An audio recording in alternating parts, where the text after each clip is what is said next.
नमस्कार दोस्तों, स्वागत करता हूं आपका नॉलेज यू मस्ट नो पे।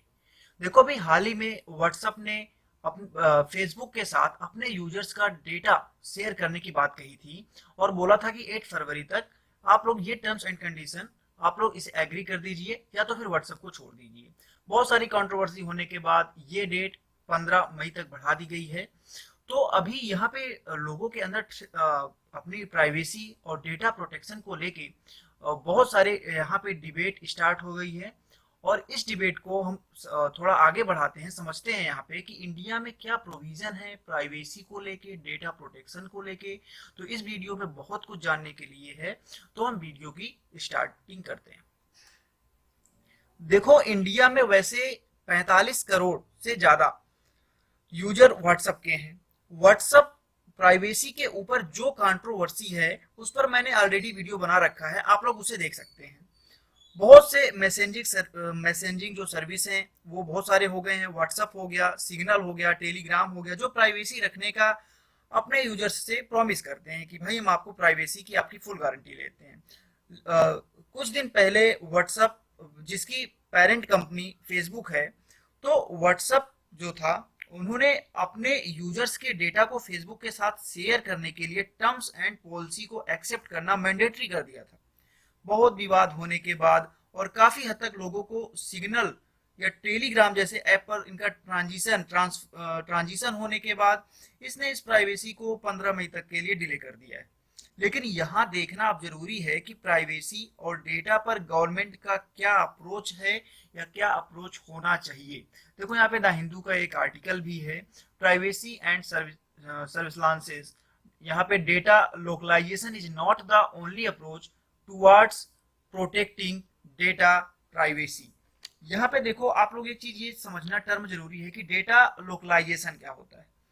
देखो, यहाँ पे डेटा, इसको बोलते हैं डेटा स्थानीयकरण भी बोलते हैं हिंदी में। तो डेटा लोकलाइजेशन किसी भी डिवाइस पर डेटा संग्रहित करने का एक एक्सरसाइज है, मतलब इस पे अभ्यास है जो उस देश की सीमाओं के भीतर फिजिकली मौजूद है जहाँ डेटा उत्पन्न होता है। और स्थानीयकरण मतलब लोकलाइजेशन बताता है कि उपभोक्ताओं के बारे में महत्वपूर्ण डेटा एकत्र करने वाली कंपनियों को उन्हें देश की सीमाओं के भीतर संग्रहित करना पड़ेगा। ठीक है। तो देखो, वैसे बहुत से लोगों का कहना है कि यह फेसबुक का रेवेन्यू मॉडल है, जिसमें फेसबुक जो है व्हाट्सएप डेटा का यूज इन प्लेटफॉर्म पर टारगेटेड एडवर्टाइजमेंट दिखाने के लिए किया जाएगा।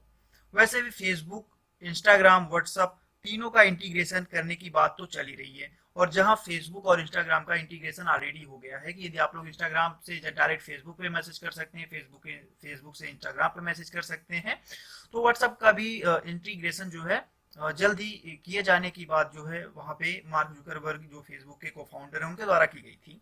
देखो, यूरोपियन यूनियन है में इस प्रकार का डेटा ट्रांसफर कि व्हाट्सएप से फेसबुक को यूजर्स के डेटा को शेयर किया जाए, ऐसा पॉसिबल नहीं है, क्योंकि वहां पर डेटा प्रोटेक्शन लॉ यूजर्स के डेटा को ट्रांसफर और स्टोर करने पर कड़े से कड़े मतलब प्रतिबंध है, वहां पे रिस्ट्रिक्शन है। इस प्रकार का रीजनल डिफरेंस करना कि कहीं पर दूसरा नियम, इंडिया में दूसरा नियम, इस बारे में मिनिस्ट्री आईटी डिपार्टमेंट को विचार करना चाहिए। इस पर गवर्नमेंट ऑफ इंडिया ने कुछ इंपॉर्टेंट स्टेप भी उठाए हैं, जिसमें व्हाट्सएप को नोटिस भी दिया गया है, कई सारे क्वेश्चन भी पूछे गए हैं। देखो, क्वेश्चन पूछे तो गए हैं। देखो, उनमें ये क्वेश्चन पूछा गया है कि जैसे कि इंडियन यूजर्स फेसबुक के साथ अपना डेटा क्यों शेयर करें, जबकि ईयू यूरोपियन यूनियन में ऐसा तो नहीं है। देखो, इस दिशा में गवर्नमेंट को डेटा प्रोटेक्शन को मजबूत बनाने के लिए कानून बनाने चाहिए। इस दिशा में श्री कृष्ण कमेटी की जो रिकमेंडेशन थी इम्पोर्टेंट थी। यह कमेटी 2018 में बनी थी, जब 2017 में पुट्टू स्वामी वर्सेस यूनियन ऑफ इंडिया में एक जजमेंट आया था कि जो प्राइवेसी है वो फंडामेंटल राइट है। और कि ये कमेटी बनी थी कि जो ऑनलाइन प्राइवेसी कंसर्न को एड्रेस करने के लिए बनाई गई थी। देखो, 2019 में personal data protection bill introduce हुआ था, जिसमें एक ये प्रोविजन था कि जो डेटा लोकलाइजेशन था इसको लिमिट करने की बात कही गई थी। वैसे कि जो सेंसिटिव पर्सनल जो सेंसिटिव पर्सनल जो डेटा होंगे उन्हीं को, जो सेंसिटिव पर्सनल डेटा को ही देश में रखने की जरूरत है, लेकिन सभी पर्सनल डेटा को नहीं रखने की जरूरत है। मतलब यदि हम सिंपली कह सकते हैं कि जो डेटा प्रोटेक्शन बिल 2019 था, सरकार को कुछ परिस्थितियों में विशेष प्रकार के पर्सनल डेटा को विदेशों में ट्रांसफर करने के साथ या सरकारी एजेंसी को नागरिक के पर्सनल डेटा को एकत्र करने की छूट प्रदान करता है। और इस प्रोविजन पे बहुत ज्यादा कंट्रोवर्सी हो गई थी, जिसके बाद इसको लोकसभा में अस्थायी समिति को ट्रांसफर कर दिया गया था। इसमें बताया गया था कि जो गवर्नमेंट है इसका मिसयूज भी कर सकती है।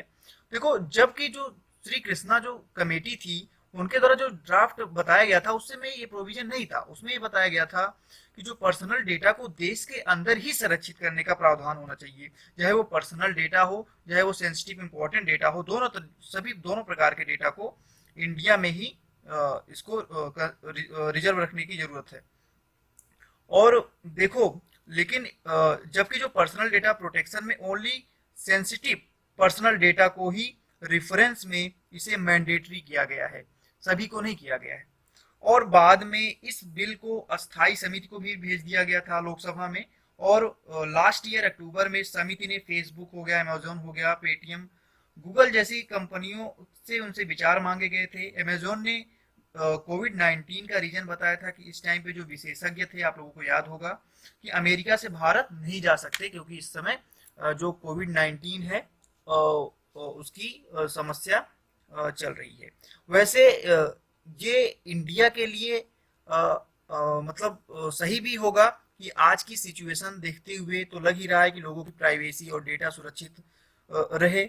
और जब ये बिल फिर से पार्लियामेंट में आएगा तो उम्मीद है कि बेहतर पॉलिसी के साथ आएगा। तो यहाँ पे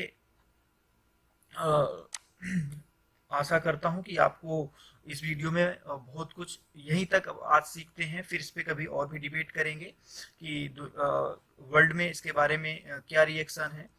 तो इस पे बहुत आप लोगों को आशा करता हूँ कि इसमें आप लोगों ने बहुत कुछ जान लिया होगा। और अभी एनालिसिस यहीं पे ख़त्म करते हैं, फिर आप लोगों से मिलेंगे कल एक नेक्स्ट वीडियो के साथ। बहुत बहुत धन्यवाद, बहुत बहुत धन्यवाद, थैंक यू।